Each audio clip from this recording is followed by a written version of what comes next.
大家好，我是邱平，我现在在山西的黄河边上面。大家对山西的印象有哪些？我是小时候知道山西有个五台山，那个是通过《鹿鼎记》知道的。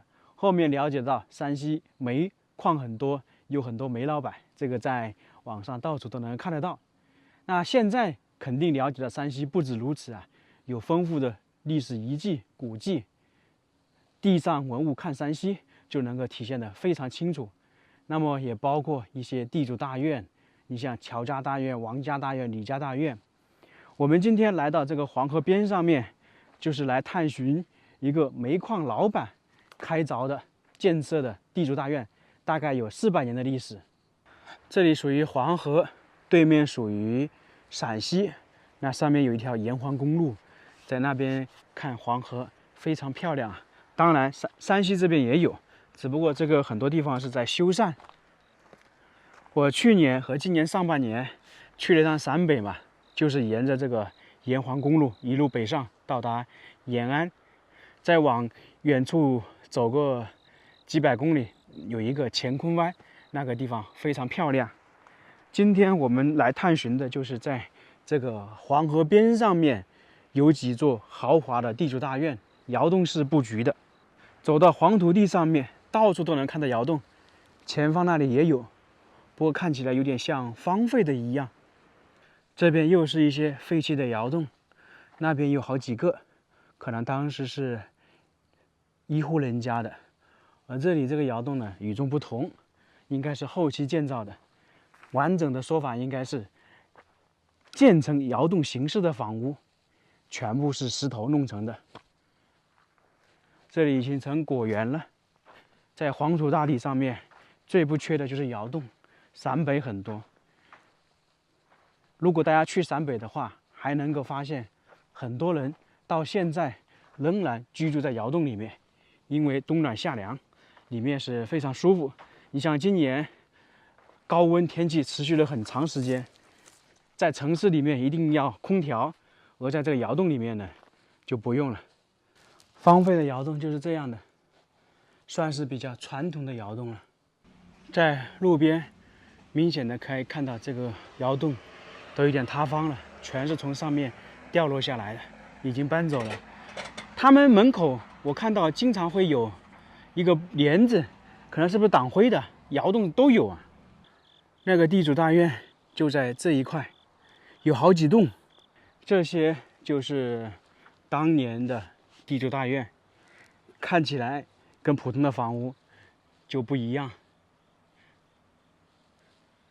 这栋应该是最大的，旁边也是，好像这里大概是有4栋地主大院，是他们4兄弟建造的。我们走近看一下，然后再说一些这些地主大院的来源。这个地方也是中国传统村落，叫做石壁村。当时在几百年前，能用砖建起来的房屋可不简单了，财力是绝对超级雄厚的。在这个对面也是一栋啊，还有很多雕刻，砖雕那些。从下面一来就可以看到是1号院，前方有个拴马柱，它可能很多马匹。你看这里是干嘛的呢？估计就是放马的马房。这个是大门，门楼上面雕刻很精美啊。在门的正前方就是一个照壁，听说照壁以前是有石雕雕刻的，但现在已经没有了。山明水秀，山清水秀，这个上面这个雕刻很精美吧？好像是属于木雕。这是博古图啊，有屏，有等等这些，只要是这种豪门大宅，都是有很多精美的雕刻的。现在进去看一下。看看地主大院里面是什么的布局。哎呦，里面感觉是杂草丛生。我们现在站的这个地方是第1道大门，然后里面呢还有门，这个相当于是1进院落。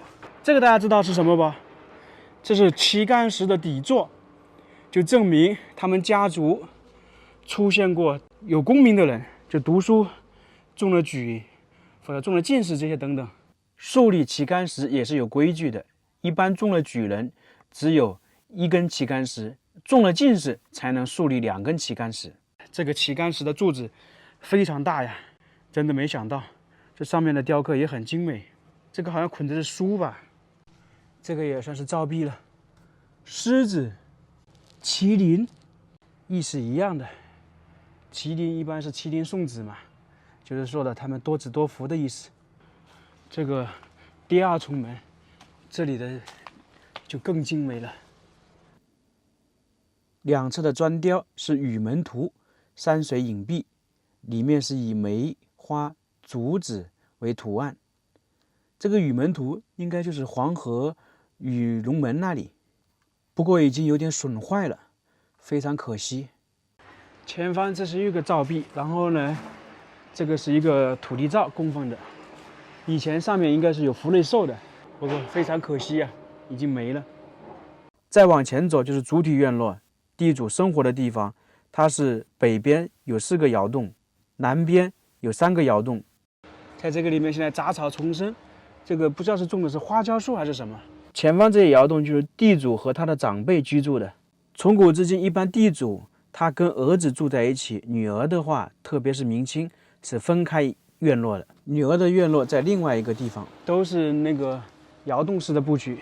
通过窑洞也能够知道主人家里的财力比较雄厚。他这个房屋基本用木头比较少，都是用石头建造的。这个很高吧？那上面还有雕花，啊，这个花好像都不一样。他们山西这边建窑洞式的那个大院呢，都会弄这个花，包括晋南第1大院李家大院同样是如此。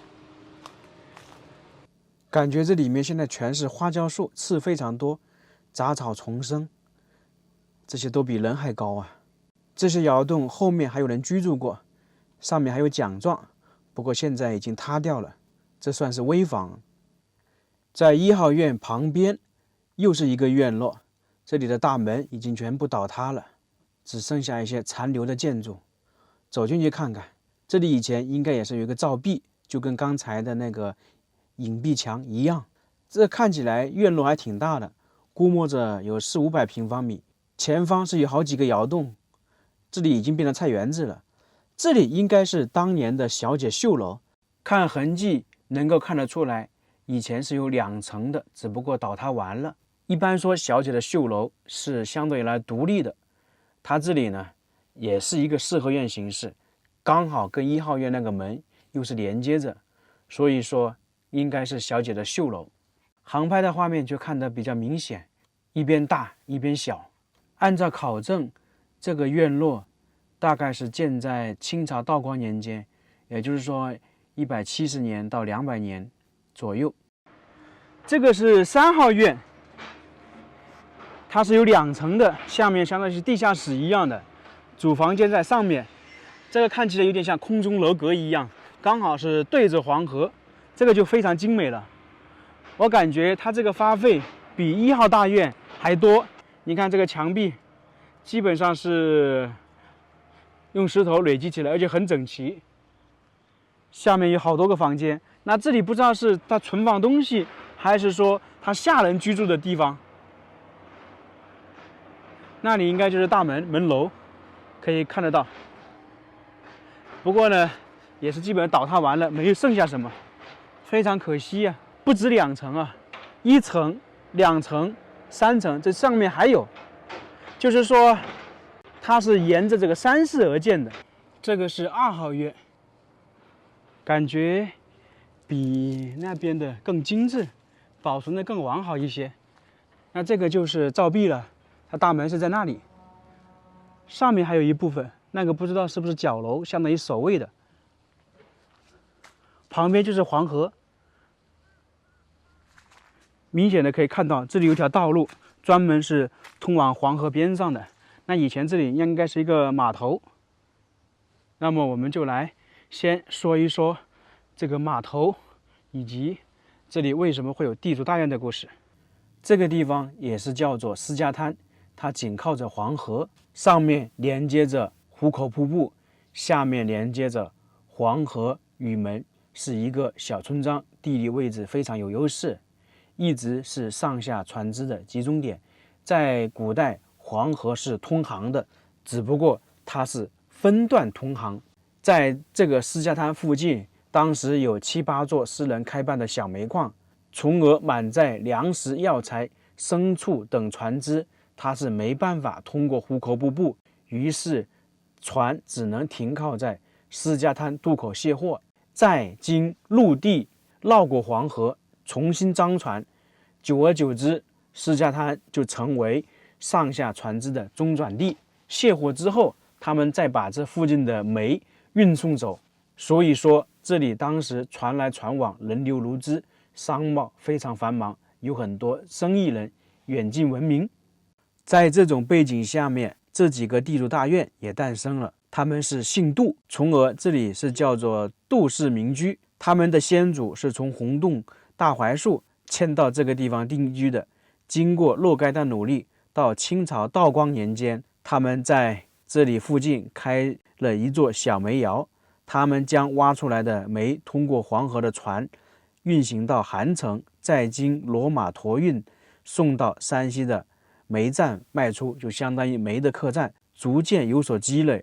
随着杜家的财力愈加雄厚，他们就在黄河滩边连续盖了4座精美的宅院，就是我们现在看到这些，应该是4个兄弟，并且在这边的县城买了大量的土地。杜家当时成了襄宁县有名的大财主。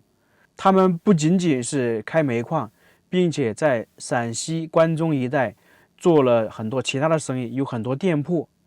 我们刚才介绍了一下这个地方为什么会有码头，还有说了这些地主大院的来源。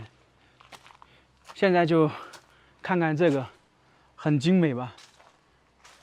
这个在这里呢，应该是最精美的一座大院，离黄河边上很近，大概就20-30米，里面也是有2个院落的。它这个有点像欧式风格的，而且是哥特式的。难道这个还受过欧洲的教育吗？大门一进去也是一个小的院落，应该是放一些杂物或者是储存东西，以及槽房这些。走到底往左拐才是进入真正的大院。山西的很多财主大院都是这么修建的，跟南方区别很大，它一般不是那么对称。看看内部的布局是什么样的。它这个大院有点像城堡形式的，真的是四周都围起来了。那么正前方那些窑洞就是主人居住的，左右两侧就是他的小孩居住的。